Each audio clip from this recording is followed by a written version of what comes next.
여기 한국은 아직도 멀었다며 경멸하던 프랑스 여성이 있습니다. 그런데 그녀는 우연히 한국인과 함께 서유럽 여행을 떠나자마자 사람들의 한국인에 대한 충격적인 대우를 직접 목격하고 경악을 할 수밖에 없었다고 하는데요. 그렇다면 그녀가 대체 어떤 경험을 했던 것일까요? 안녕하세요. 저는 프랑스 출신의 루라고 합니다. 지금은 프랑스 내에서 저희 가족만큼 한국과 밀접한 관계를 맺고 있는 사람들도 없을 것 같지만 옛날에 저희 가족은 한국 때문에 참 많이도 싸우곤 했습니다. 발단은 아빠의 한국에 대한 과도한 사랑 때문이었죠. 지금이야 한국의 문화와 기술, 그리고 다양한 제품들이 프랑스 및 유럽 내에서도 많은 인정과 사랑을 받고 있지만 제가 어렸을 때까지만 해도 한국이 대체 어디에 있는 나라인지도 모르는 사람들이 많았거든요. 그러나 아빠는 달랐습니다. 아빠는 이상하리만큼 한국을 사랑하셨거든요. 그리고 그 대표적인 예가 바로 삼성 브랜드였죠. 아빠는 당시에 그다지 유명하지도 않은 삼성 브랜드에 대한 광적인 집착을 보이셨고 휴대폰부터 해서 TV와 컴퓨터까지 전부 삼성으로 바꾸기 시작했는데요.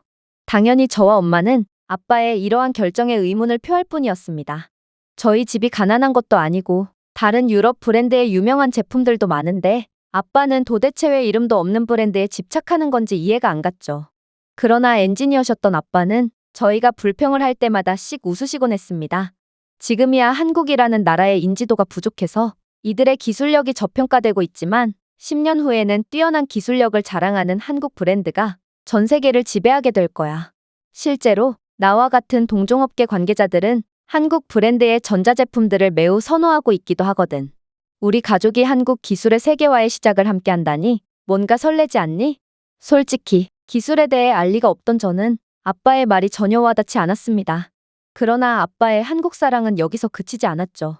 아빠는 삼성의 전자제품들을 싹 쓸어가는 것에 더해 한국의 브랜드인 LG라는 브랜드의 세탁기나 전자레인지 등을 구매하며 가전제품들도 전부 한국 브랜드로 채워나가기 시작했거든요. 저는 가끔 집으로 친구들을 데려올 때도 있었는데 이런 이름도 없는 한국 브랜드 제품이 너무나도 쪽팔렸습니다. 그리고 당시에는 일본 브랜드가 유행하던 시기였기에 친구들은 이건 전부 일본을 따라한 가짜 브랜드 아니냐며 비웃을 뿐이었죠. 저는 그럴 때마다 아빠에게 한국 브랜드 대신 요즘 유행하는 일본 브랜드나 튼튼한 독일 제품을 구매하면 안 되겠냐고 칭얼댔지만 아빠의 한국 사랑을 꺾을 수는 없었습니다. 아빠는 일본과 독일 제품은 만듦새가 좋긴 하지만 너무 과대평가되어 있다며 지금 한국 제품을 무시하는 사람들은 몇 년 후에 진가를 발휘해서 가격도 인기도 매우 높아진 한국 물건들을 쓰고 싶어도 못 쓸 거라며 확고한 어조로 말씀하셨거든요. 그때는 아빠의 말을 이해할 수 없었지만 지금은 정말로 한국의 기술과 문화가 전 세계를 지배하게 되었고 저는 이제야 아빠의 말씀을 어렴풋이 이해할 수 있게 됐는데요. 옛날에 제가 일본의 모조품이나 쓴다며 놀렸던 친구들은 하나같이 한국 제품들을 못 구해서 안달인 상태거든요. 특히나 한국 브랜드는 유럽 브랜드와는 달리 수리센터 시스템이 잘 갖춰져 있어서 언제 어디서나 수리를 받을 수 있다는 점도 매우 큰 메리트로 다가왔죠. 2년만 지나도 완전히 고물이 돼버리는 유럽 브랜드의 가전제품들과는 달리 세탁기 같은 한국 가전제품들은 10년을 넘게 쓰고도 고장이 안 나고 있어서 수리센터에 방문할 일이 있긴 할까 싶긴 하지만 말입니다. 이렇듯 기술력과 서비스 면에서 압도적인 기량을 보여주는 한국 제품들은 그야말로 수준 자체가 달랐고 한국이라는 국가의 브랜드 파워가 올라감과 동시에 물 만난 고기처럼 전 세계를 휩쓸게 된 것입니다. 그리고 이러한 한국의 놀랍도록 빠른 발전 속도에 힘입어 저 또한 한국으로의 파견을 가게 되었는데요. 제가 어렸을 때만 해도 대부분의 프랑스 사람들이 한국에 대해 전혀 몰랐지만 이제는 프랑스 측에서 한국의 기술을 배워오기 위해 직접 파견까지 보내게 된 상황인 것이죠. 그리고 이게 무슨 운명의 장난인지 저는 이곳에서 생각지도 못한 일을 겪게 됩니다.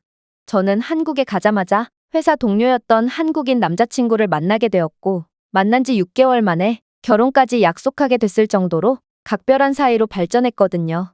이러한 제 소식을 들은 아빠는 자신이 한국은 저력이 있는 국가라고 말하지 않았냐며 한국이 이렇게나 빠른 속도로 전 세계에 인정받는 기술 강국으로 거듭난 모습을 보면 그러한 역사를 직접 써내려간 한국인들은 틀림없이 성실하고 믿을 만한 사람일 거라며 제 결혼을 적극 지지해 주셨죠. 하지만 엄마의 생각은 달랐습니다. 엄마는 아직까지도 한국을 후진국이라고 생각하셨고 도대체 프랑스 여자가 뭐가 모자라서 아시아의 변방 국가에 시집을 가냐며 저를 나무라더군요.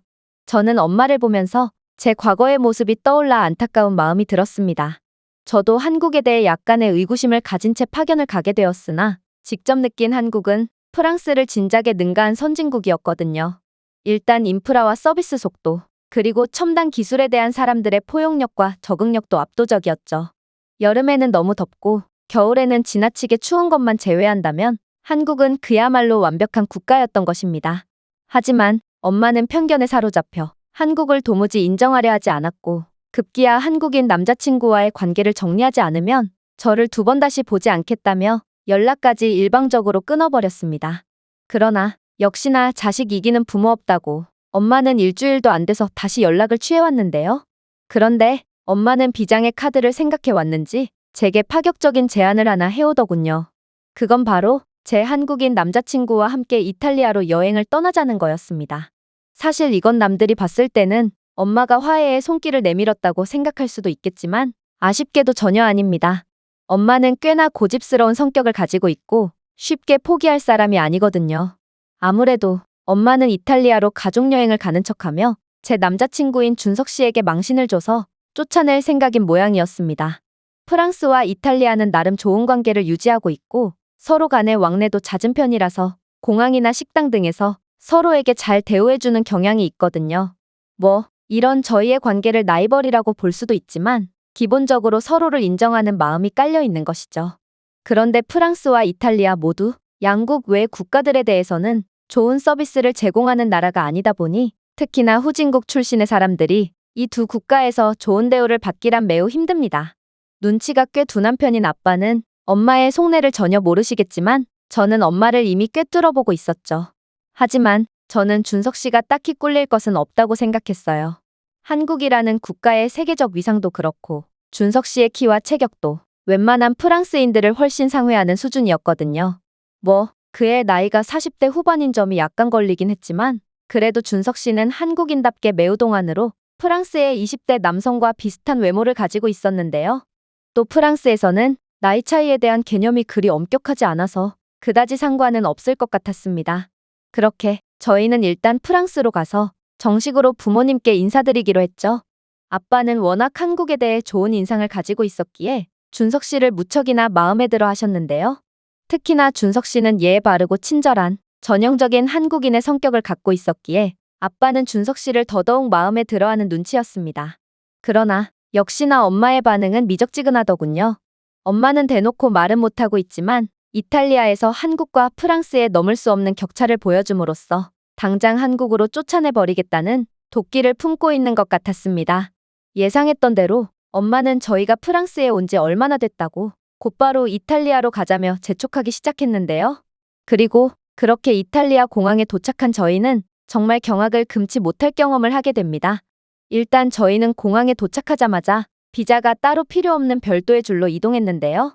엄마는 한국도 이러한 무비자 혜택을 받을 수 있다는 것을 몰랐는지 도대체 이 한국놈이 무슨 자신감으로 우리를 따라오는 거지? 라는 눈빛을 보내더군요. 그래서 저는 그런 편협한 생각을 가진 엄마를 보며 한숨을 쉬면서 한국은 프랑스보다도 여권 파워가 높은 국가라며 프랑스가 이탈리아에 무비자 입국할 수 있으면 당연히 한국도 가능한 거라는 말을 해주었습니다. 엄마는 제 말을 듣고 꽤나 충격을 받은 눈치였는데요. 하지만 곧이어 닥칠 일에 비한다면 이건 정말 아무것도 아니었죠. 왜냐하면 그렇게 도착한 입국 심사대에서마저 한국 여권을 가진 준석 씨가 저희보다 훨씬 좋은 대우를 받았거든요. 한국 여권을 소지한 준석 씨를 본 이탈리아 입국 심사관은 자신의 딸이 케이팝을 무척이나 좋아한다며 딸에게 이젠 공부를 좀 하라는 내용의 한국어 글씨를 적어줄 수 있냐며 장난스러운 말만을 건넸을 뿐 그 어떤 것도 묻지 않고 준석 씨를 통과시켜줬거든요. 그러나 프랑스 여권을 소지한 저희에겐 다른 태도를 보이더군요. 그는 미소를 짓지도 않았고 그저 여행 목적과 이유 등의 형식적인 여러 질문들을 건넸거든요. 이건 일반적인 입국 과정이고 보통 어떤 국가를 가더라도 이 정도 질문은 받기 마련인데 엄마는 이러한 질문을 받았다는 것 자체만으로도 자존심이 상한 모양이었습니다.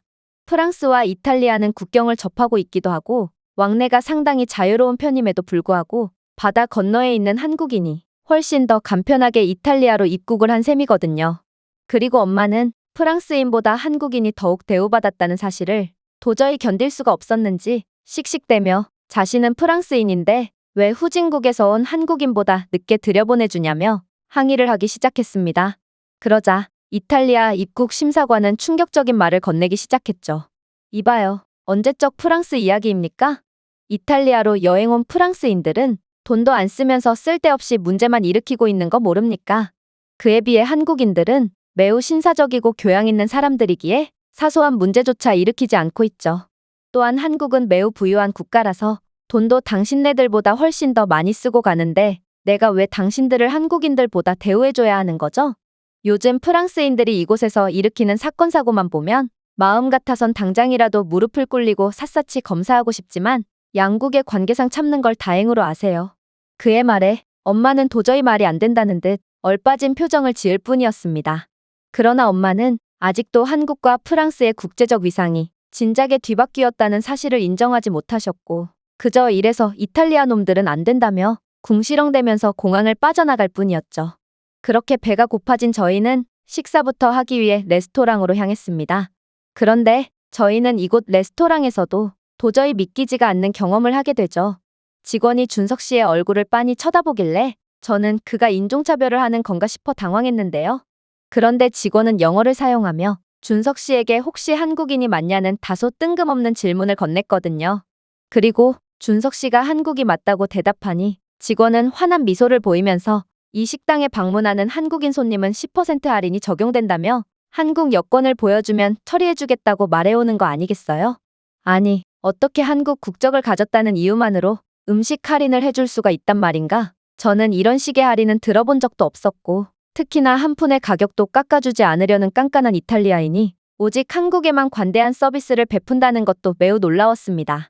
그리고 준석 씨를 망신시키기 위해서 여행 온 엄마는 오히려 프랑스인들보다 훨씬 대우받는 한국인 준석 씨의 모습에 매우 어리둥절해하는 눈치였는데요.